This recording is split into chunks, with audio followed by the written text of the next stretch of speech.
What exactly is going above and beyond? Let's talk about that today.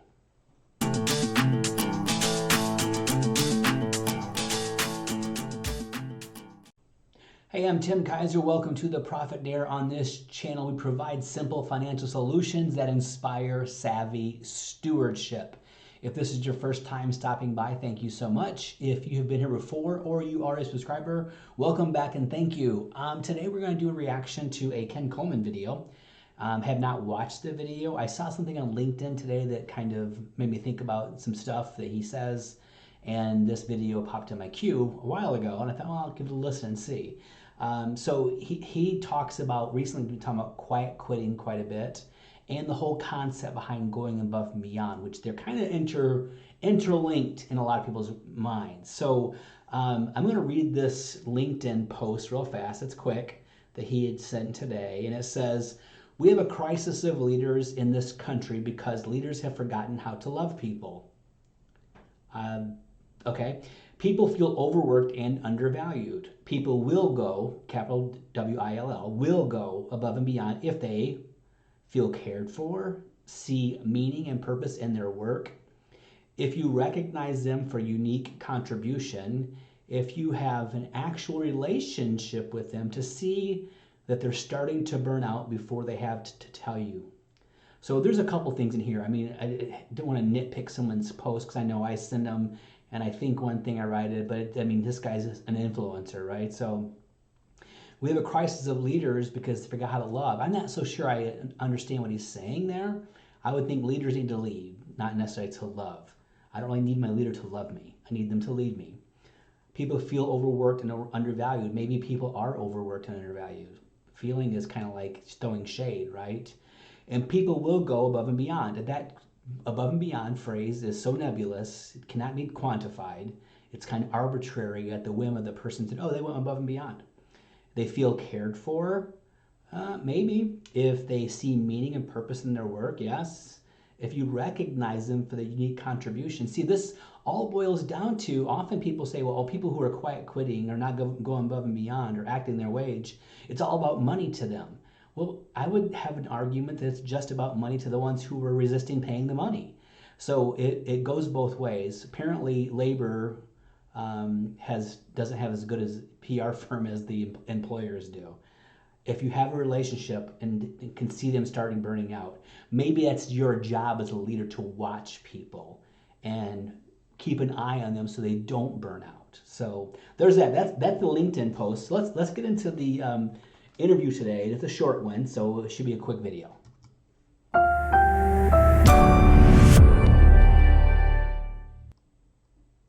Quiet quitting. Yeah. You've been talking a lot about this on your show. What's the heart behind all this? Well, it's nothing new, George. It's just average, do the bare minimum so that I can get by and keep collecting a paycheck. But it is a new phenomenon in that the phrase quiet quitting kind of blew up on TikTok, and now it's made it into mainstream media. And now really has become a social term that everybody understands. And really was the younger generation kind of saying, hey, I'm tired of this, or I'm tired of that. Could have been a whole host of things. And largely leaders are responsible for this. Is there some snowflakery going on? Yes. But it's also not a new phenomenon, and I'll give you the data on this. For at least the last decade, and probably longer, Gallup comes out with a survey every year, the state of work. And again, year after year after year, the numbers come back that 68% of American workers are disengaged. Now, Gallup's very clear to point out that disengaged doesn't mean they hate their job. It just means they're disengaged. They are literally on cruise control. Punching the clock. Doing the bare minimum so they don't get fired. Thus, quiet quitting is not a new phenomenon. It is a new term, and it is maybe a new idea to younger workers, but not a new situation. And so as a leader, the reason we talk about this here in EntreLeadership is you need to be aware that now what has happened is this phrase has now made this average coasting honorable. And that's the troubling thing, is that not a new phenomenon, but now it's a badge of honor to do it. It's like, well, they don't treat me well, and I'm not going to get burnt out, and I'm not going to overwork myself. Again, all good themes, good things to say. But the response to I'm not going to do that is not to just slough off and accept a life of average. Because if you're saying that I'm going to be a quiet quitter, you are essentially saying I'm going to embrace average.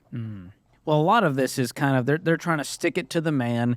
They're upset Sure, about wages. absolutely. They're upset about some toxic leadership and cultures, and being overworked and undervalued. And some of these motives are good motives, but what you're saying is the tactics they're using to combat this is not going to get anyone anywhere. No, it's not. But the issue, again, is on leaders. And it's not on leaders to go, oh, these snowflakes, these millennials, these Gen Zers, which is what the typical response is from a weak leader, a disengaged leader. An engaged leader is going to go, okay, this is the reality. They lean into it. They lean into it. And we go, okay, now what happens? And so the leadership response is to ask yourself, am I, with the team that I lead, or am I, as the leader of the company, doing a good job of meeting the human needs of my team? I talked about this at my summit talk this past May. If you have access to it, go back and watch it. If you've never seen it and you have access to it, watch it. But we talked about the rules of engagement, but really the 6 rules of engagement that I spoke on were all towards meeting the 3 human needs that Gallup discovered in the largest study on employee engagement ever done. And they were 3 very simple needs. Number 1, every person that works, we can't forget they're human, and thus they want to see meaning and purpose in their work. In other words, they want to see how their work matters to you as leaders and to the customer. And then they want to go, oh, I'm also doing work that I actually care deeply about. It's a values connection. 2, they want to be recognized for their unique contribution. Good job, George. I got to tell you something. You've really been crushing it on those interviews. And I know, the audience doesn't know this, but I know how much prep you're doing. And that is phenomenal. That's a private conversation and maybe praising you in front of the entire team. That's the idea of the unique recognition of the unique contribution. And then the third thing is people want to make sure that they have a relationship with their leader. They beyond the boss. So there's the initial relationship is I have to do what you say or I'm gone. All right? That's not a relationship. That's an obligation. They want a relationship with their leader. This was a fascinating finding for me. They want that mentor type relationship, a coach relationship. And really, it makes a lot of sense when you look at the first 2 needs, meaning and purpose, and then recognition for my unique contribution. Well, that speaks to my leader is aware of who I am and where I should be on the bus. And my leader sees me, knows me, cares for me. And so we have to understand those 3 human needs. If you understand that people need those needs met, and then you look to meet them specifically, then I think you're going to find a lot more people who are not quiet quitting that work for you. Because the quiet quitting is, I just don't see why I should give above and beyond. Yeah. Well, I can tell you why. They're not engaged. And the reason they're not engaged, those 3 needs are not being met. Well, and at the root here, leaders have to understand that the workplace culture has changed. My parents' generation, they weren't out there looking for all of this meaning and purpose and recognition and relationship. It was, can you get a job? Can you make ends meet, survive? Well, now we're shifting to this kind of culture that wants to thrive instead of just survive. That's correct. And that's where all this is coming from. And the older generations, it seems like they have a harder time grasping this. They're going, I don't understand. I gave you a paycheck for doing a job, so show up and do the job and don't ask for anything more. But what you're saying is leaders need to go above and beyond and lean in, create these relationships, show them how their work has meaning, and really value them on a recognition level, on a personal level. Yeah, because here's what's going to happen. Engagement from the individual is going to go up. And then as engagement goes up, productivity goes up. As productivity goes up, profitability goes up. So, I mean, this isn't just some sort of kumbaya suggestion for me. This creates business results. Yeah, this is about profits. People create profits, not strategies. You can have all the great strategies in the world. Peter Drucker said, culture eats strategy for breakfast. And he was right. A lot of stuff in there, a lot of cliches. He basically saying that the quiet quitters want to do the bare minimum. It's a new phenomenon found on TikTok. It's a younger generation primarily. The leaders are responsible. He kind of said that. We kind of backed it up. He kind of crawfished a bit there. He said, is there some snowflakery going on? Kind of, tossing out of a negative, a pejorative to the couple newest generations. 68% of the workforce, he says, is disengaged, according to Barna. It's amazing to me a lot of times in corporate America how you have these surveys, yet the interpretation of the surveys are filtered through the worldview of the person making the interpretation. So he interpreted it a couple different ways, and we'll get to that in a second. So he says that the 68% who are disengaged are basically on cruise control, and they want to do the bare minimum. And now that this is considered a honorable term, cruising and coasting is considered it's a badge of honor in a lot of capacity. This is what Ken Coleman says. George, the interviewer, says they want to stick it to the man. The issues are on the leader again, but then they lean into it. I mean, a lot of cliches tossed around. But the three main reasons he said were from the survey was people want meaning, they want recognition, they want relationship. And he says people create profits, not strategies. So it's amazing to me how he never mentioned that people actually want more money. And I think that's where this guy has a problem with it. Not that any of you really care. I mean, Ken Coleman's a Ramsey personality, so he's, of course, he's right. But the fact is, there's an imbalance a lot of times in workers, and this is the biblical argument I have, that a false balance, false weights and measures are an abomination to God. And Ramsey explains and proclaims he's a Christian organization. I have no reason to believe he's not. However, when you say a person's worth is only the replacement cost, I think you have some issues there from a biblical perspective. And James talking about you need to pay people exactly, you got to pay people right. So a lot of kind of weird stuff going on in this whole quiet quitting thing. He did mention the going above and beyond. Again, a term that's not, it's very difficult to define that, very difficult to quantify that term. And what happens is you might have people who give 150%, and it's possible, mathematically impossible, but they're doing their job and they're paid for the value they add for what's supposed to be like a 40-hour work week, and they put in 50 or 60 hours, and the pay raises they get are minuscule compared to that, where the employer now has a person and a half. And they say, well, we can just replace you with somebody else, and they'll just burn somebody else. I do not see where this is biblical, and where I would be as a steward of resources and people. I would feel comfortable talking to Jesus about this and defending my effort, saying I'm just being a good steward because I'm maximizing my income by not paying people properly, but working them and requiring them to go above and beyond.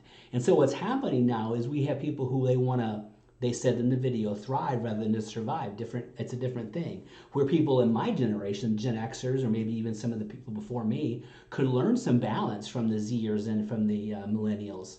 That their important thing is not to get somebody else rich, is to say, I'll do my job while you're there, and I'll do what you've told me to do. You have set the parameters. You set the job description. You set the pay. I agreed to it. I did it. Now we're even. You pay me, but you're wanting more and more and more for the same amount of money. And if you were a vendor for a company and you were buying something, some widgets, and they cost $1 a piece, and you ordered 1,000 of them, so it was $1,000, but you asked for above and beyond, and you wanted 1,200 for the price of 100. They might do it once just to get the business, but they can't continue to do that. It's thievery, it's theft, and we need to change the way we treat our employees and treat them right. So we don't need to have them come to us.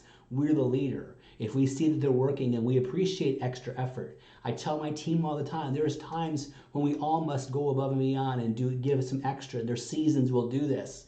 But it's like, okay, I'm asking you to do a couple hours extra this week or 5 hours or whatever. There's a crazy project going on. Then you compensate them accordingly. You find a way to make it worth their while financially. You don't say, oh my God, George, you do such a great job. Here, pat you on the back and you have a relationship. We're friends now.